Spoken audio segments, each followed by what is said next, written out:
So, There we are. okay, right, we've got it. Yep. So welcome everybody. This is our hearing 15A relating to residential visitor accommodation. It's just introduce myself, Stephen Daish. I'm the hearings panel chair for the district plan review, and Christine, the first time ever, we probably don't have someone that can do a karakia unless someone's got one off pat they'd like to give us to start with. Might have to No, sorry. give that a miss. And just any health and safety issues, Christine, in terms of we're all on Zoom, so I presume not too much to say. No. Okay, that's great. And Kit, would you like to introduce yourself? Oh, hi, Stephen. Hello. I'm Kit. Yes. I see Sarah there, and Joe and Jamie. Nice to meet you all. I'm beaming in from corner of Quay and Commerce Street in Auckland.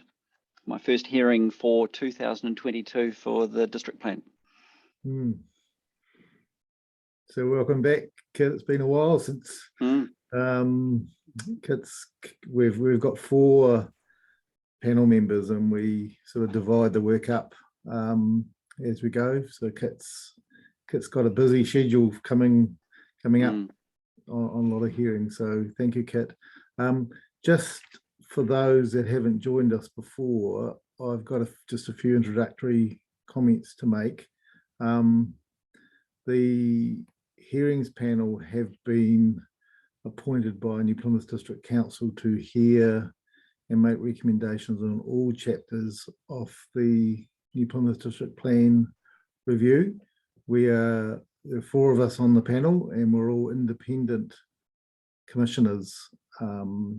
So our job is really to listen and hear all the evidence and submissions relating to every topic, and we'll be deliberating and making decisions over the next few months with a view to completing those by the end of June. So that's our job and our role.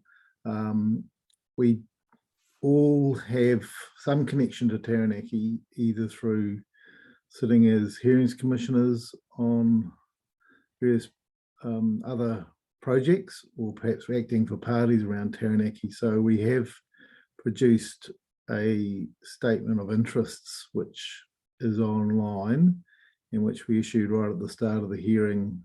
And just in relation to each hearing, we do just double check with all the parties that there's no problems they perceive with me and Kit hearing this particular matter.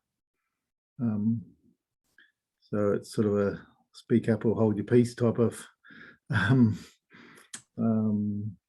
just pause. So we haven't had any concerns to date, so I'm just presuming all okay to go with this hearing. So that's fine. In terms of the Zoom protocol, we're had a mixture of fully in person, fully Zoom, and some hybrid hearings where some of us, including myself and the Section 42A reporting officers, are in the room, and other people are zooming in. This is a fully Zoom hearing, and probably quite a nice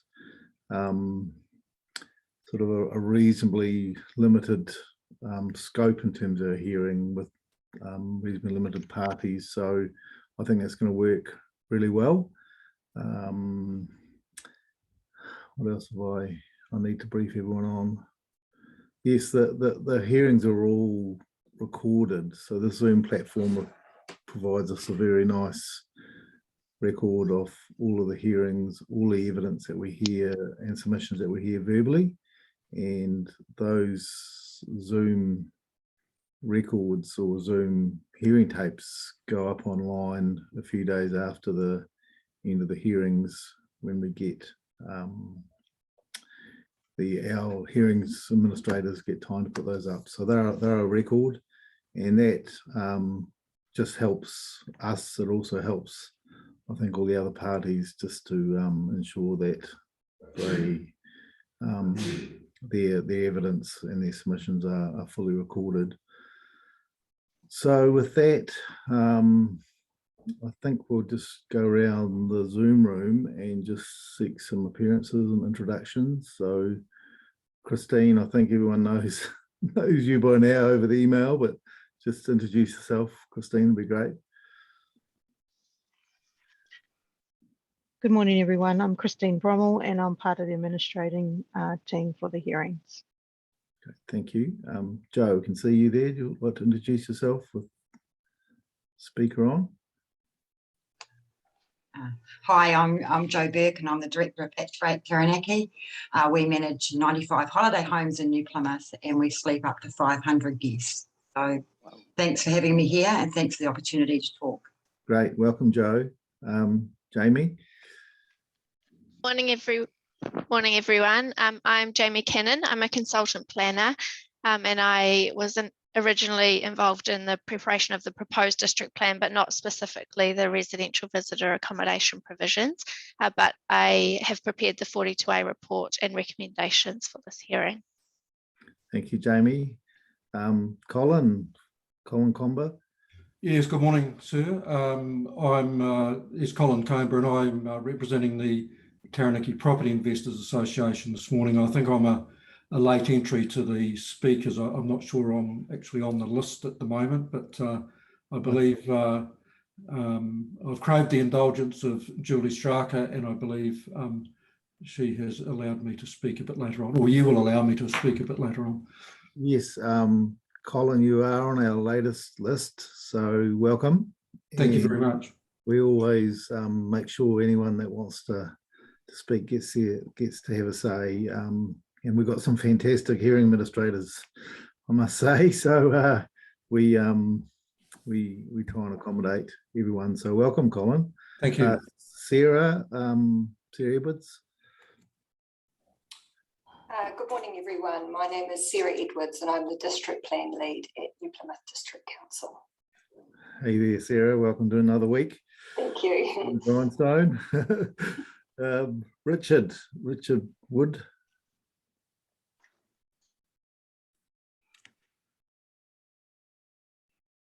Richard, can you hear us? Oh, there he goes. Yeah. Yep. I'm not speaking till 11 o'clock. Yes, great. Great to see you there. You're in the universe somewhere, I see. So Yeah. I'm in New Plymouth, just around the corner, actually. I'm going off for my exercise swim, and then I'll come to join the hearing. Oh, great. Welcome, Richard. Thanks for attending. And I've got Niall and Jolene Simkin.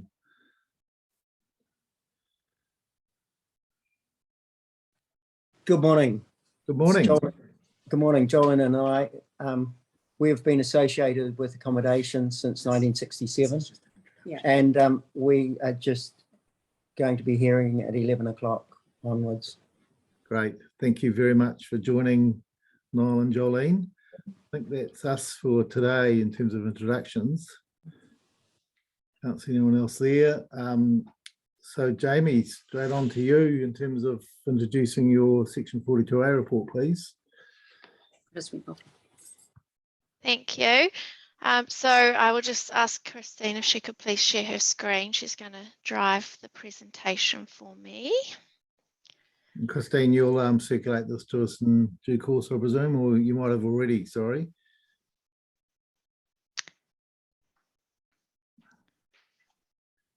Yeah, speaker's off, Christine.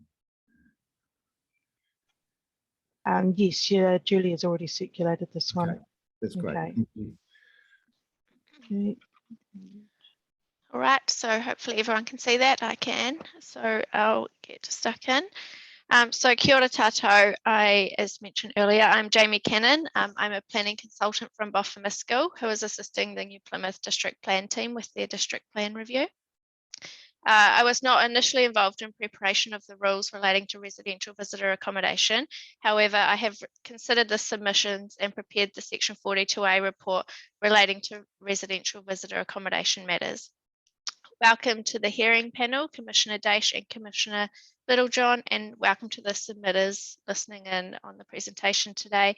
And thank you for your input to the recommended provisions. Next slide, please.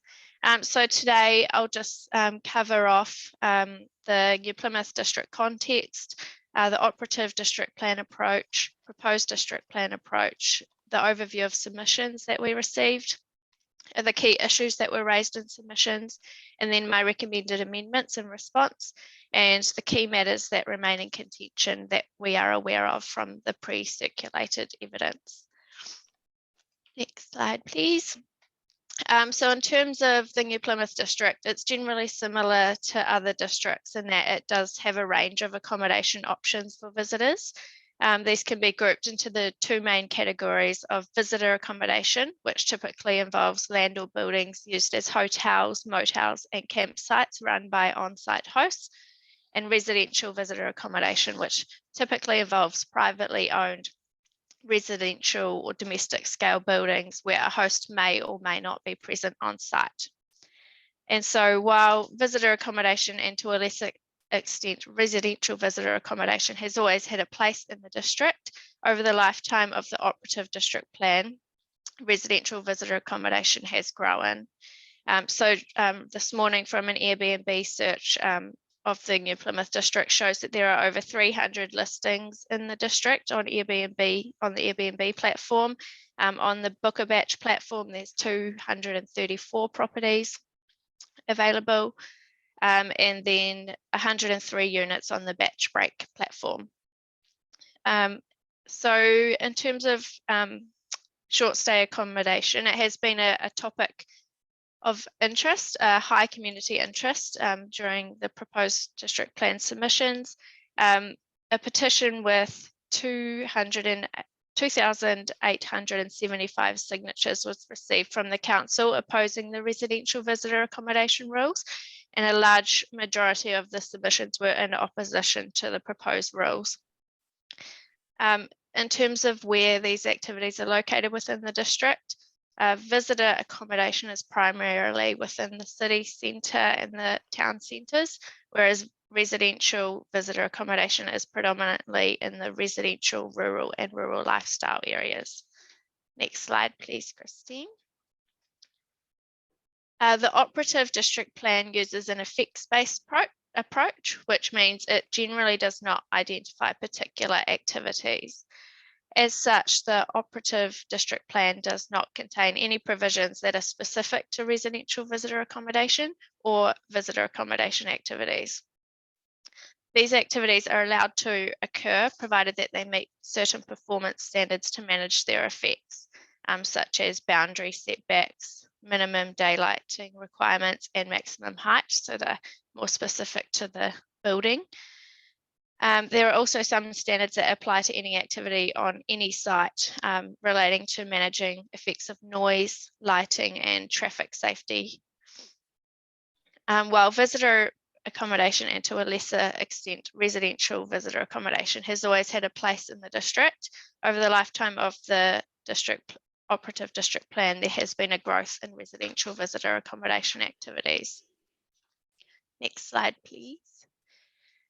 The proposed district plan approach, I guess the key reason that visitor accommodation and residential visitor accommodation were identified as specific activities within the proposed district plan was symptomatic of a shift from the effects-based plan to the activities-based plan and a drive for consistency. As I understand it, the district plan review involved a district-wide consideration of short stay accommodation activities, whether it be hotels, motels, campgrounds, hostels, private bed and breakfasts or homestays, in order to determine the activity status for each zone along a spectrum that recognised the character and the amenity values of the zone. Other activities that were specifically considered were the spectrum of living activities, for example, boarding houses, supported residential care activities, retirement villages, and home occupation. So the key purpose of the proposed provisions was to specifically acknowledge residential visitor accommodation as an activity, including the important role that short stay accommodation plays in the economic development of the district through facilitating and supporting tourism and providing accommodation options and choices for visitors. It was also to recognise it as an activity that is compatible with the residential zone, subject to the design, scale and intensity of it. And also the proposed standards were primarily to manage the scale of activities and the potential environmental effects associated with them, such as noise, traffic generation and parking, and primarily to protect the amenity and character of residential and rural zones. So if we move to the next slide, we can see this table summarises the activity status of residential visitor accommodation across the different zones. Subject to the design, scale and intensity, the policies generally recognise residential visitor accommodation as an activity that is compatible with the role, function and predominant character of the residential zones. In the residential and the rural zones, the proposed district plan included specific rules for residential accommodation with a range of permitted activity standards to manage the scale of the residential visitor accommodation activities. So these standards included the maximum number of guests per night, which was 10 guests in the residential zones and 6 guests in the rural zones. Another standard which ensured the activity occurs for no more than 90 days in total per site during any 12-month period. And additional standards that no more than 22 vehicle movements would be generated in a 24-hour period from the combined residential accommodation, visitor accommodation and the residential unit, and no more than 8 vehicle movements per hour would be generated for the combined visitor accommodation and residential unit, and also requires compliance with the general zone effect standards. In the multi-purpose and the centres zones, residential visitor accommodation activities would be captured by the catch-all rule, making them a permitted activity, subject to compliance with the general zone effect standards. In the mixed use zone and the large format retail zone, residential visitor accommodation activities are captured by the catch-all rules, making them discretionary activity in the mixed use zone and a non-complying activity in the large format retail zone. We did not receive any submissions on rules for other zones relating to residential visitor accommodation. And in table 2 of my section 42A report, there is a summary of the rules relating to visitor accommodation. But in summary, these activities are permitted in the centres zones and the multi-purpose zone, and either restricted, discretionary or discretionary in the residential and rural zones. In terms of just that methods outside, the next slide, please, Christine. So just methods outside the district plan to be aware of. There are some methods which are relevant when considering the scale of residential visitor accommodation activities and their effects. These do include industry-led terms and conditions of rental, which include noise control procedures and policies for the maximum number of guests, no parties policies, and health and safety and emergency procedures. I also note that Airbnb's legal submissions provide some details on the community standards, which includes being responsive to neighbour concerns and responsible hosting, and states that guests who violate these terms and conditions are removed from the platform. There's also industry self-regulation through the reviews process where hosts and guests review each other. So I guess a sense of trust is built up. You build up your own reputation, and that kind of assists in managing effects to some extent as well. Then there's the council noise complaints and response procedures, where if excessive noise is being produced, that does that is considered to potentially not comply with the noise standards in the district plan, a council compliance officer will go out and respond to those complaints and take any enforcement action as necessary. So a lot of these kind of measures were explained in the submissions that came through from the industry.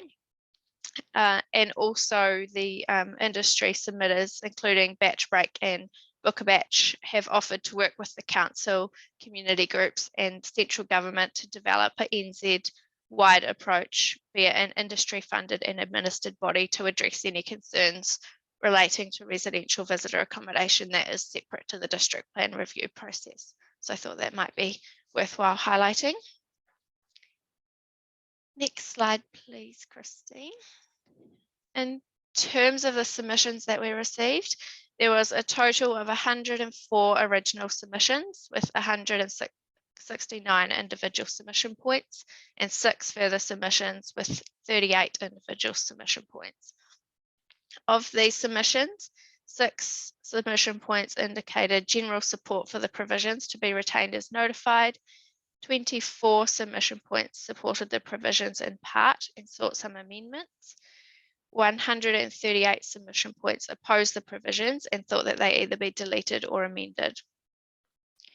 The submissions mostly came from industry groups and organisations such as Airbnb, Batch Break, Bed and Breakfast Association of New Zealand, Book a Batch, Business and Retail Association, Taranaki Chamber of Commerce, and Taranaki Property Investors Association. We also received submissions from 92 individual community members, 1 individual hotel operator, the Landmark Manor Hotel, Blue Haven Commercial Limited, which is a commercial developer in New Plymouth, Kāinga Ora Housing New Zealand, and Johnson Resource Management Limited, who is Helen Johnson, who is a local planning practitioner.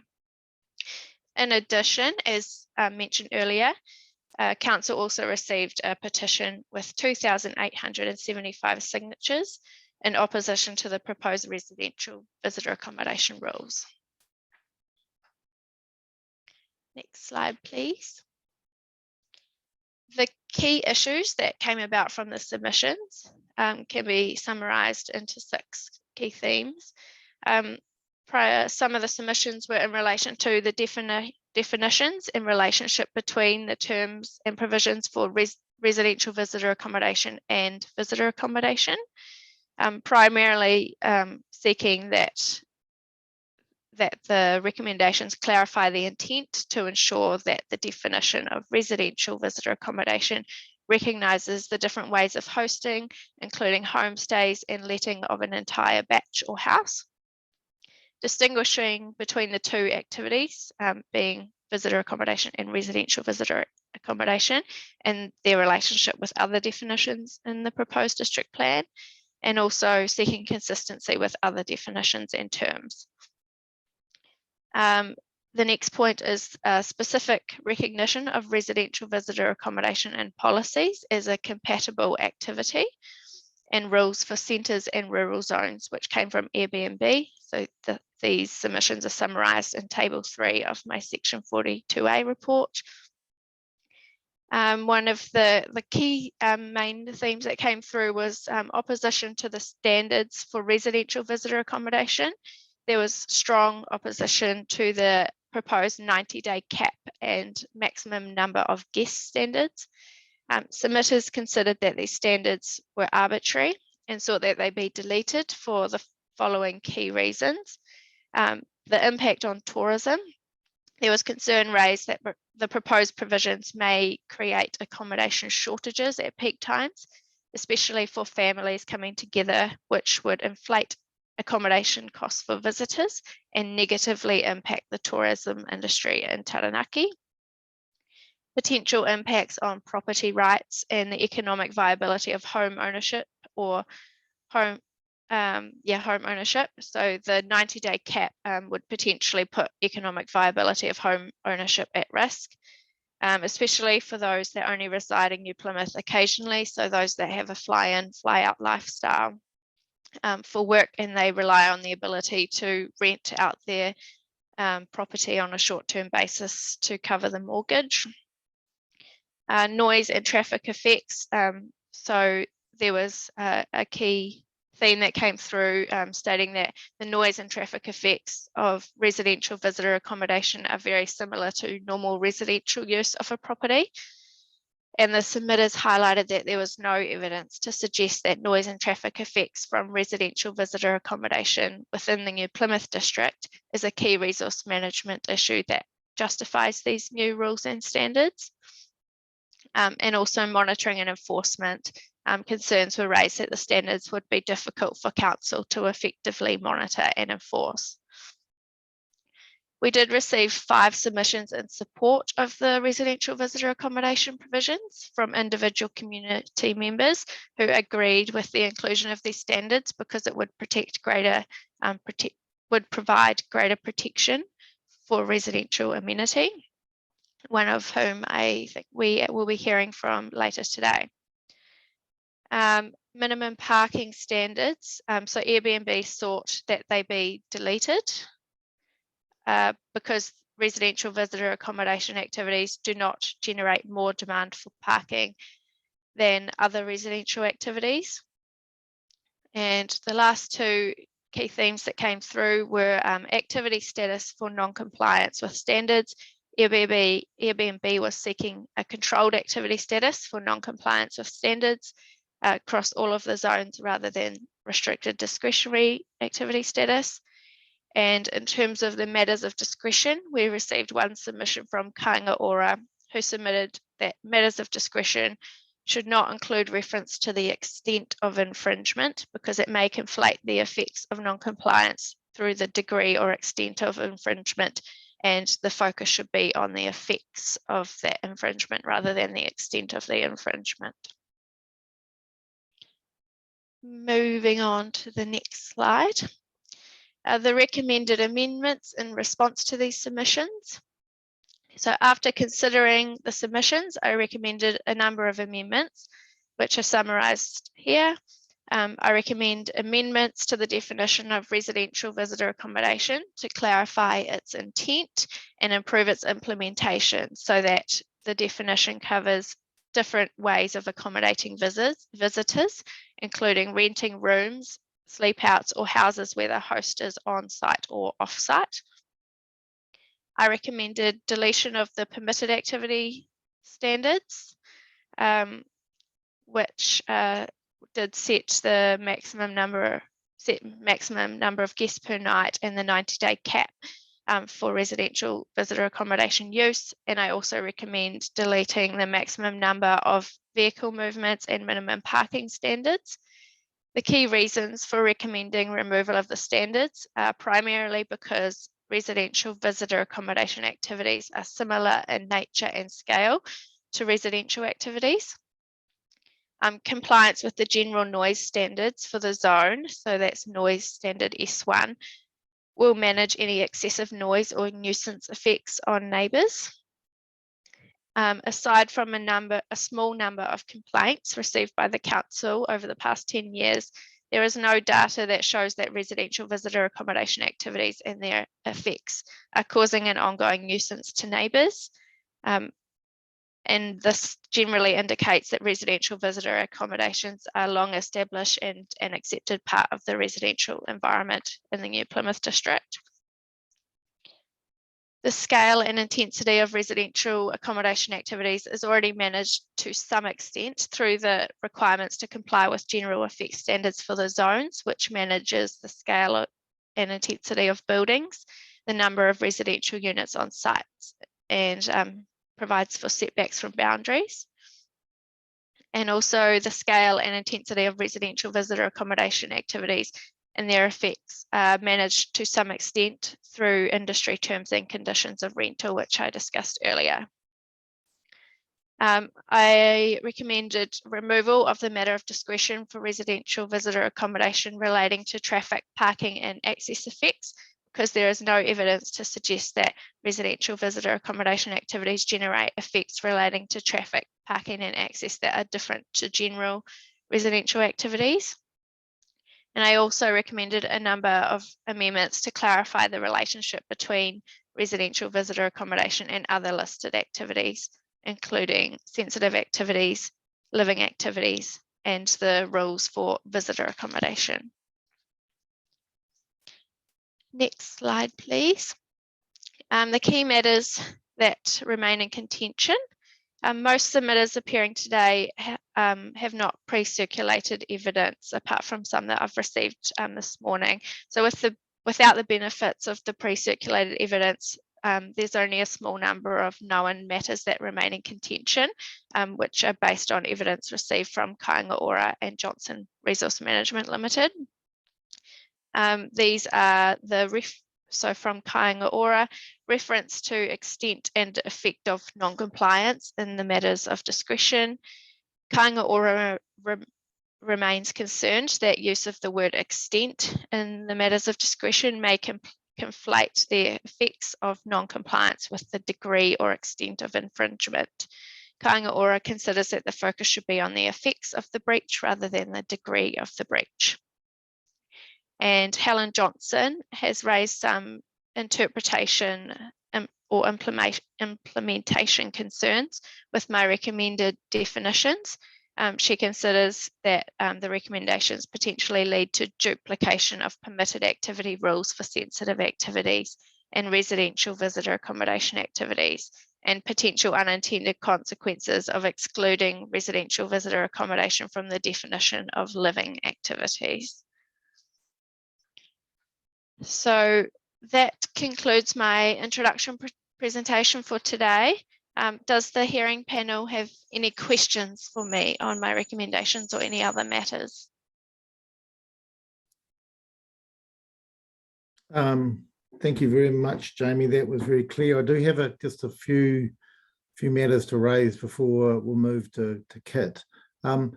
Joe, I see you there. Could you just turn your video off, because just turn it on when you're speaking. I should have mentioned that. That's just so we can focus on who's in front of us at the moment. Jamie, just a couple of introductory questions from me.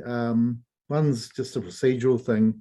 I've been getting lots and lots of emails from Christine and Julie, but are your speaker notes also available to us? Have they been circulated? I think they probably have.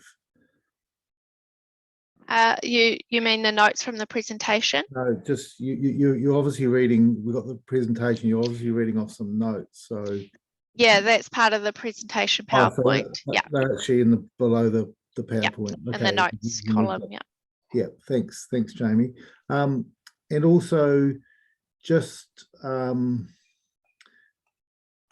we've had some legal submissions on behalf of Airbnb Australasia from Louise Espin from Dentons. You've seen those? Yes, I read them last night. Yes.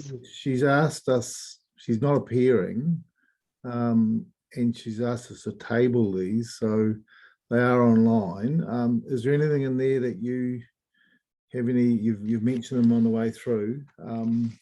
Yeah, I think there was a query in there that so Airbnb considered that the current wording of the effects standards wasn't clear, that it only applies to new residential units or extensions to residential units. So I can probably address that in my right of reply, but essentially my understanding of the way that the rules work is the rules, the standards for residential, for the residential zone, such as maximum number of residential units or setbacks from boundaries, would only apply to new buildings that are being built or extensions to existing buildings once the rules have legal effect. So I think there is an opportunity to make that clearer through the plan, but I think that it probably needs to be discussed with the authors of the zone chapters, because there are quite a few scenarios where the use of an existing building for a different activity might come into play. So I probably need to think that through a bit and have a chat with the zone authors about how that could potentially be made clearer before I provide a recommendation on that. So Ms. Espin hasn't provided any suggested wording, has she? No, no No, suggested we've- wording. Which we've asked all of the people advocating something in terms of experts. I think lawyers are experts, Kit, in terms of the law. Christine, could you please go back to Louise Espin and ask her to file some suggested track change wordings on top of Jamie's provisions, and just remind her of that obligation as per our minute 6, I think it was, might have been. Yes, and certainly any 32AA commentary as well, supporting her suggested change. And I think it'd be fair to have those to Jamie by the end of this week, or maybe even the end of Wednesday. It's not going to be a very long tracking exercise, I don't think, is it, Jamie? No, probably not.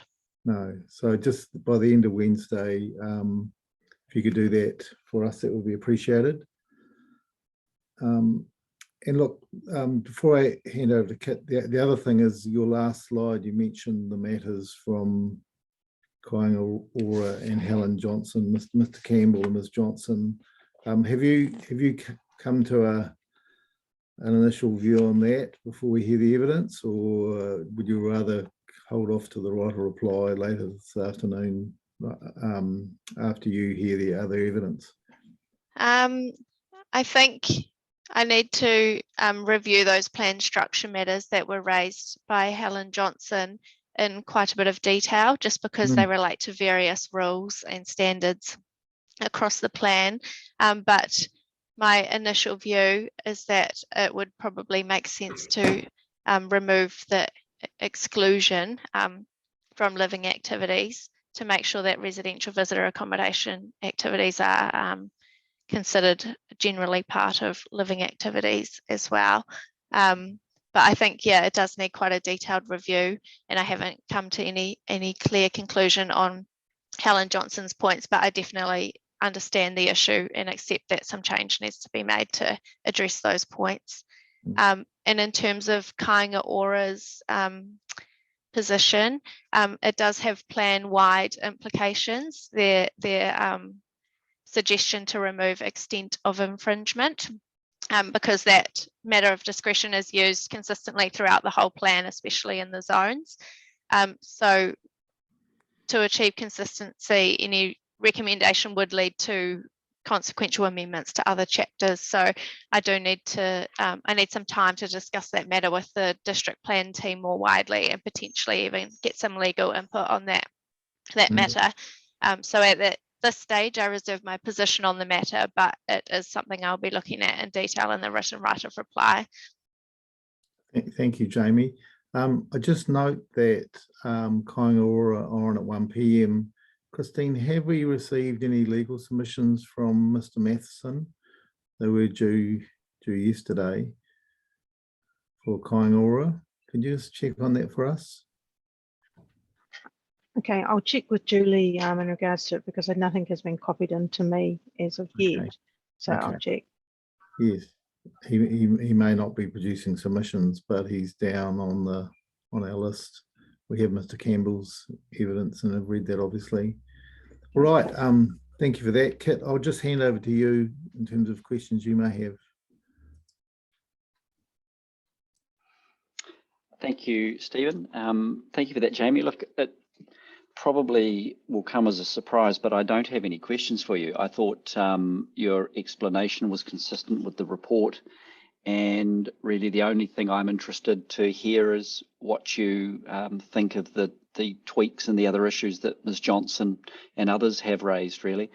I mean, to be fair, the rethink of the position that you've assisted council with has really taken the heat out of this whole topic, as I perceived we had from the outset. But But no, nothing in particular, very clear. Thank you very much. Thank you.